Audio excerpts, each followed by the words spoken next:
Mr. Chairman, Follow just a quick follow-up, Mr. Chairman, Mr. Welp, but that's the law regarding PACs, and we already have laws that tell us who has to report, how they report. We have sunshine on the PAC laws. Yep. We're talking about changing Idaho Code Section 67-6606, and right now, churches are considered a non-business entity, Yes. and they are limited to $1,000. Yes. So this problem that I presented to you, where a church that has a relationship with the Nampa Church, and they're in Iowa, and they send a large amount of money to increase their receipts for that year, does, under our current law, wouldn't allow the church to spend any more than $1,000 without having to report. Your proposal in this bill would have an effect, wouldn't it? And how it would work right now is that church in Nampa would give to a PAC.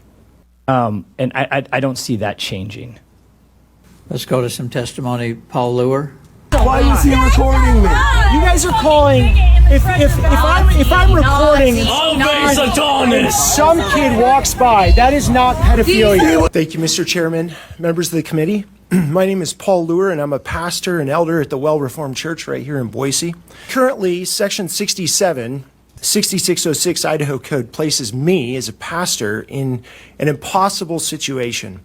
You see, I have two very glorious duties given to me by God, which in no way stand in tension. But when this section of Idaho Code is considered, tension between these two duties becomes apparent. The first duty I want to highlight comes in Jesus' Sermon on the Mount. When you give to the needy, do not let your left hand know what your right hand is doing, so that your giving may be in secret, and your Father who sees in secret will reward you. So it would violate my duty as a church officer to disclose the names of God's people, along with the amount of their tithes and offerings.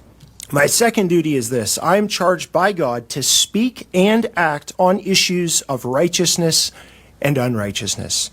In the 18th century, our nation's pastors used the pulpit and every church resource at their disposal to decry the tyranny of King George III. In fact, 80% of surviving political pamphlets from the 1770s were reprints of sermons. Across the colonies, church buildings were used to support the cause of the Revolution from meetings. A century later, obedient pastors supported abolition in their preaching, their material support for the Underground Railroad, and by organizing mass petitions and public campaigns. So as a pastor of the Well Reformed Church, I must obey God's charge to use the time, talent, and treasure of God's people to fight for what is right, the same way that Christians have been doing for thousands of years.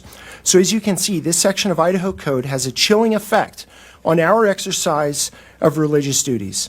If we merely allow the use of our building, our congregation, free of charge in the fight for Idaho's most vulnerable children, just as an example, this in-kind contribution would meet the current reporting criteria. But to report would make public our giving and therefore violate Christ's command. And this places an unacceptable burden upon local congregations such as the one I represent.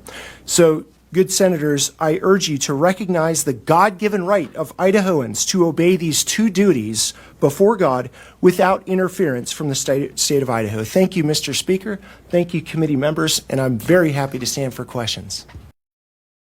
My name is Alan Burrow. I am a pastor of a local church. You were kind of hiding there, but somebody caught you. Your name, who you represent. Good morning, Mr. Chairman, Senator Ruckey. Phil McGrain, Secretary of State for the great state of Idaho. And Senator Ruckey, I'll chat with you anytime. Okay. Thank you, Mr. Chairman and Secretary. I guess I'm concerned that you've reviewed this legislation and it sounds like you're in favor of it or supportive of it or at least not against it. Can you clarify this for us? Secretary McGrain. Mr. Chairman, Senator Ruckey, I appreciate the question. And I'll say this is a complicated issue. I've had numerous conversations with Mr. Welp, which he alluded to, and I think some of you, I don't know about all of you, have seen a variety of versions of this legislation. So trying with various members of the Senate to work to find some resolution. I will say, so you've got a couple of things at play here. One is the current ballot initiative has drawn greater interest from churches than we've ever seen activity before. So historically, there's been limitations and just an aversion by churches to participate in the political speech space simply because of the tax code and the IRS restrictions. The IRS has recently issued guidance opening that space up. So you're seeing an interest greater in terms of churches related to their nonprofit status, as well as obviously the subject matter of the initiative. The other part is our non-business entity statute. That's what we're referencing here. It is overly broad. I will easily say that. If you look at the campaign finance bill that we're working with Senator Harris on, it completely rewrites and changes this, but it also does not include an exemption of this nature either. And that's because it being overbroad is different than the religious exemption piece. What the challenge is trying to provide guidance. If you read the current code section, it starts with the formation of a PAC as the alternative. In October, our office issued guidance that is posted on the Sunshine webpage for nonprofits on how to navigate by creating a PAC. That is still my recommendation for anybody in this space, including all those who've already testified. There is a clear path that will never force donors who shouldn't be disclosed to ever be in a position to have been disclosed. So I think there is already a path under our current laws, but I know, as you've heard from Mr. Welp and others, there's concerns related to that. One of the things I'll add, and I'll wind it up here just for question's sake, is there's a key distinction between free speech that's protected by the First Amendment. So all of us, including you, can go say anything and everything that you want, that you don't have to report it, whether to us, even as legislators, let alone as churches. So, for example, we specifically denote like preaching from the pulpit is completely unregulated. There is no protections, or there's no restrictions related to that. So including on the initiatives or candidates or anything else, it's when money is involved. So it's paid speech is specifically what the Sunshine Laws regulate. And the United States Supreme Court has held that reporting, so transparency, is lawful under the First Amendment when there's money involved, like that you can add disclosure requirements, which Idaho has done, or you've referenced the FEC. And so that's a lot of where this goes into. I think this is uncharted territory for the religious organizations, but as some of you have already noted, we work in this space constantly, and so we're willing to assist anybody in terms of how to comply with the current laws or to have conversations about how we amend the laws moving forward. Senator Ruck, did you have a follow-up? Yes, Mr. Chairman, Secretary. So you mentioned that the churches have expressed their concern with using a PAC. I haven't heard what their concern is, other than they just don't think their speech should be regulated generally, which then led to my questions about, are you saying you shouldn't be regulated at all, which I never, anyway, got varying answers to that. But I guess my biggest concern for the Secretary of State's office is how do you oversee this? It's 10% of total receipts for the prior calendar year, which would suggest you need a mechanism by which you obtain the receipts from the entity, either prior to or, as they suggest, after the horse has left the barn. And then what do you do about it once they've violated? Where's the punitive aspect to the statute? Senate Bill 1365 is before us. Question, Mr. Chairman. Oh, I'm sorry, I guess we do Senator have one more. Sorry, Senator. Senator Byrne. I've been thinking a lot about the word measure, and I guess what would, Senator Shippey, in your eyes, what would happen if a church in Idaho thought that I wasn't a proper Christian? What would happen if they thought that I didn't fit within the box of what they believe to be a true and proper Christian? Or if the church that I belong to is outside the boundaries of historic Christianity, and they thought, Senator Byrne, we don't appreciate who he is. We don't believe he's an effective legislator based upon, you smile, but this is just a thought that I have. Like, and we want to participate in a recall election to remove him from office. Do you think that this proposed legislation would open the door for that to take place? Not only for me or anyone else? Senator Shippey? Thank you, Mr. Chairman and Senator Burnt. I don't believe it would.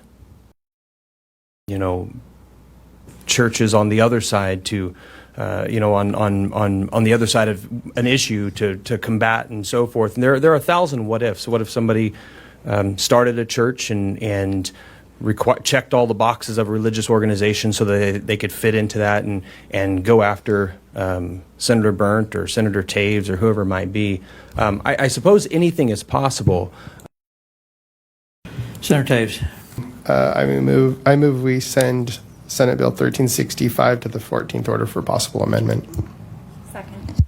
Motion by Senator Taves, second by Senator Den Hartog, that Senate Bill 1365 be sent to 14th order for possible amendments. Discussion on that motion. Senator Taves. I think the risk of having a church's receipts disclosed is a very real risk that churches are going to have to consider whether or not they want to be involved. And so I think there is a natural barrier there. And then I think that Senator Shippey made a great point that if they go beyond that 10%, there's another layer of accountability that they have to consider. I'm comfortable with those, making sure that churches, take this seriously. And I think that it's a good piece of legislation. I think we could probably just make a slight amendment and it'll be just fine. Thank you. Senator Adams? I am not going to be able to support the motion, and I need to explain why. I think my questions that I asked earlier in committee really pointed to it. We already have a mechanism that allows for transparency in donating to political causes, and I think this is a huge topic. It seems like if you look at the bill, it's 5 lines. But it changes the entire paradigm, not just at our level, but federally. And I'll give you an example. I don't think this is a First Amendment issue, because every individual in the church, every individual has the right to donate and be politically active. And the pulpit is, I'm a believer that you should be politically active in the pulpit.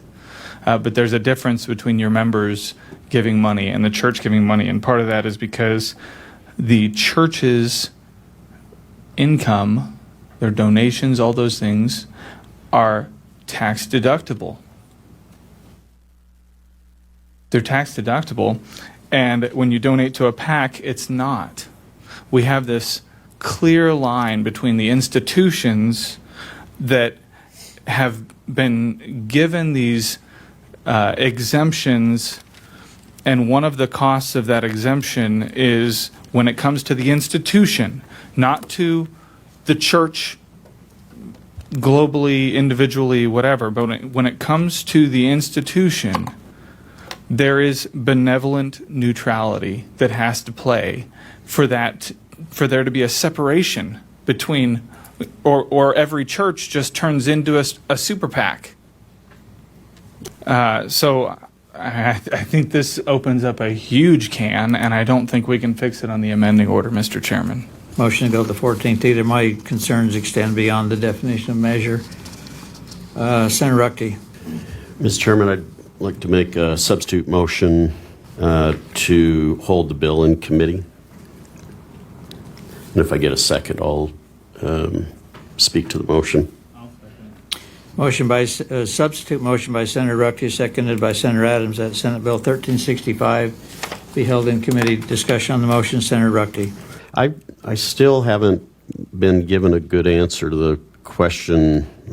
I think one or two people asked it, but it had to do with why not just start a PAC? Like, why don't you use the rules that are available to all of us? And I think Senator Adams was the one who asked that, and also made a very good point about, there's a bit of a burden when you do that, as opposed to make a donation to your your religious organization, you don't get the tax benefit. But, religion is about sacrifice. I don't really think religious organizations are stifled by having to follow the law as it stands now. They just have to follow the same rules that the rest of us follow and that other non-business entities follow.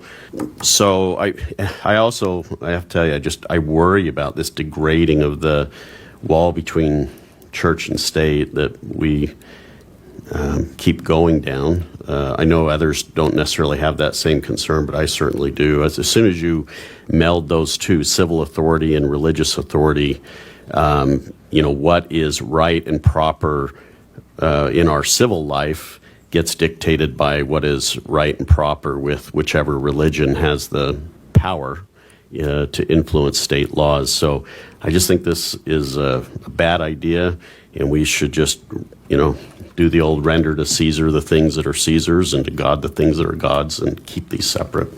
Senator Adams. I don't share the concern about the separation of church and state. But I just wanted to add, here are a couple of PACs I found that are absolutely religious in nature and show the active church being politically involved. CatholicVote.org, American Family Association, Center for Christian Virtue, Christian Coalition of America, Christian Voters Coalition, Idaho Chooses Life, Right to Life Idaho, National Right to Life Committee. Those are just a handful that I found in 30 seconds. I encourage the church to be hyper involved. I think they're more necessary now than ever, but I don't think this legislation is the right way to get us there. Seeing no other discussion, we do have a substitute motion by Senator Rucky, seconded by Senator Adams, that Senate Bill 1365 be held in committee. I'll have the Secretary call the roll. Senator Rucky. Senator Shippey. Senator Adams. Senator Taves. Nay. Senator Harris. Senator Den Hartog. Senator Anthon. Vice Chairman Burnt. Chairman Guthrie. Aye. The count is 5-4. That motion is successful, and Senate Bill 1365 will be held in committee.